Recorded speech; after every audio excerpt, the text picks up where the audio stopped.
Hi, hello po sa inyong lahat. Isang mapagpalang araw ho sa inyo. Ngayon ho ay April 21, 2025.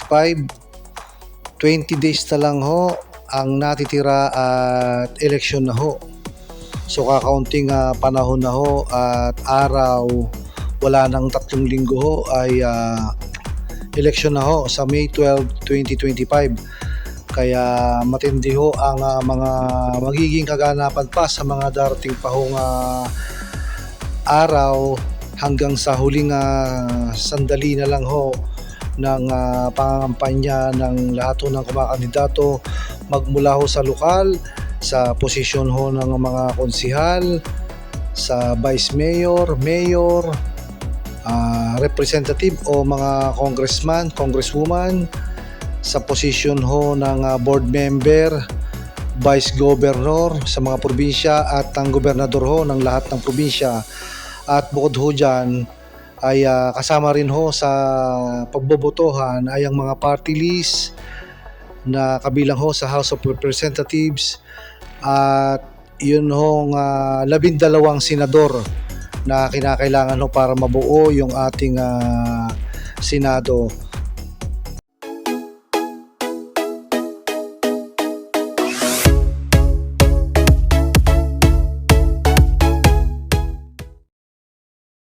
Ang campaign period sa local election ay nagsimula noong March 28, 2025 at ito ay matatapos sa May 10, 2025, araw ho yun ng Sabado, alas 12 ho ng gabi. At pagsapit ho mamaya April 22, 2025, 12 midnight, lalabas ho na 18 araw na lang ho ang natitira para ho mangampanya ang lahat ho ng mga kumakandidato. At pagsapit ho ng May 11, 2025, araw ho yun ng linggo, ang lahat ho ng kandidato ay bawal na ho mangampanya sa araw na iyan. At ngayong araw naman ho na ito ay pag-usapan ho natin yung mga naglabasan ho ng mga latest survey. Ang una ho nating pag-usapan ay ang latest survey ho na inilabas tungkol ho sa labanan ng mayor ho sa lungsod ng Maynila na kung saan ho ay nandyan ho yung mga mabibigat na pangalan ho gaya ng dating mayor na si Isko Moreno, ang representative ng Tutok Tuwi na si Sam Bersosa at ang incumbent mayor ho ng lungsod ng Maynila. So yan ho ang una nating pag-usapan. Base ho sa survey ng Okta Research noong March 2025, nakakuha ho ang dating alkalde na si Isko Moreno Dumagoso ng 67% at ito namang si Congressman Sam Bersosa ay nakakuha lamang ng 16% at ang incumbent mayor ng lungsod ng Maynila na si Hani Lacuna ay nakakuha lamang ho ng 15%. At kung ating pagbabasihan ang dating survey ng Okta Research noong January 2025, ang dating 15% ni Sam Bersosa ay tumaas ng 1% at ang dating 9% ni incumbent Mayor Hani Lacuna ay tumaas ng 6% mula 9% to 15%. Bagamat bumaba ng 7% ang dating porsyento ng survey kay Isko Moreno Dumagoso mula 74% ay naging 67%. Ito ay nananatiling mataas pa rin kumpara sa nakuhang porsyento ni Sam Bersosa at ni Mayor Hani Lacuna.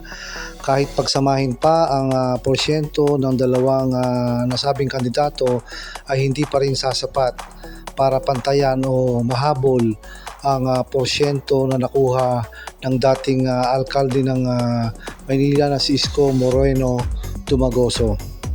So kaabang-abang ho ang magiging actual na resulta ho ng halalan dyan ho sa lungsod ng Maynila.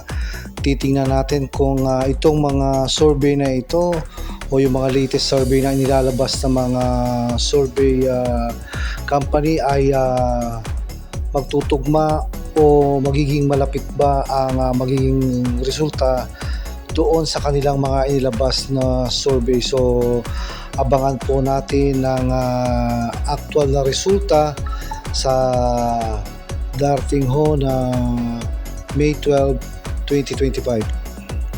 Idagdag ko lang po itong latest survey ho ng Social Weather Station para ho sa mga senatoriables, at ito'y kinonduct nila noong April 11 to 15. So ang nangunguna ho sa listahan dyan ay ito pong si Bongo na nakakuha ho ng 45%. Pangalawa ho si Erwin Tulfo, nakakuha ho ng 43%. Ang pangatlo ho at tumaso sa ranking ay ito hong si Lito Lapid na nakakuha ho ng 34%. Sinundan ho ng dating Senate President na si Tito Soto ng 33%. Ang ika-4 hanggang ika-5 pwesto ho ay si Pia Cayetano, 33%. Ang nasa ika-6 ho na pwesto sa senatorial bolso dito sa Social Weather Station ay itong si Bato de la Rosa na nakakuha ng 32%. Ang 7 to 8 tracer ay itong si Bong Revilla na may 31%.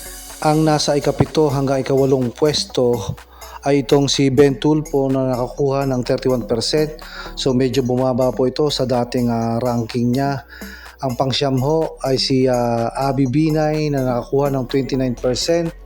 Pang-sampo si Camille Villar na nakakuha ng 28%. Pang-11 ho ay itong dating senador na si Ping Lacson na nakakuha lamang ng 26%. Ang nasa ika-12 pwesto ay itong si pambansang kamao Manny Pacquiao na nakakuha ng 25%. Ang nasa ika-13 hanggang ika-14 na pwesto ay itong si Willie Revillame at si Senator Amy Marcos na nakakuha ho ng 24%. At ang nasa ika-15 hanggang ika-16 na pwesto naman ay itong si Bam Aquino na nakakuha ng 21%.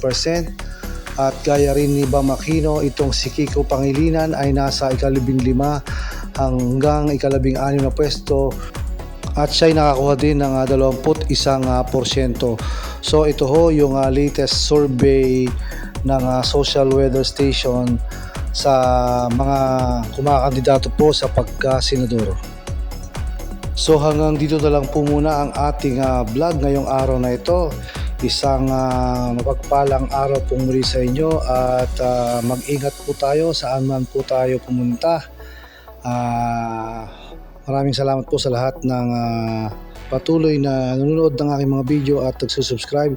So sa lahat ng mga hindi pa po nagsusubscribe, mag-subscribe po kayo para po mapanood pa po ninyo ang iba pong mga video na aking i-upload ho dito sa aking YouTube channel na Eric's Vlog. Maraming salamat po.